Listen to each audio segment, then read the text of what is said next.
What percent of 75 is 33? Translating this, we're going to say that x is the what percent. Of means to multiply. 75 is the number itself. Is becomes equals, and 33 is the number itself. To solve this, what we have is 75x equals 33. So what we'll do is solve this equation for x, but then convert x into a percent. So we divide both sides by 75. 75 divided by 75 is 1.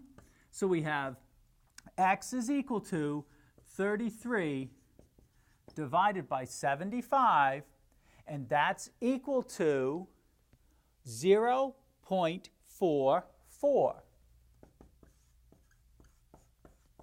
Now, to convert 0.44 to a percent, we would have to move the decimal point over 2 places, which gives us the answer 44%. So therefore, we would say 44%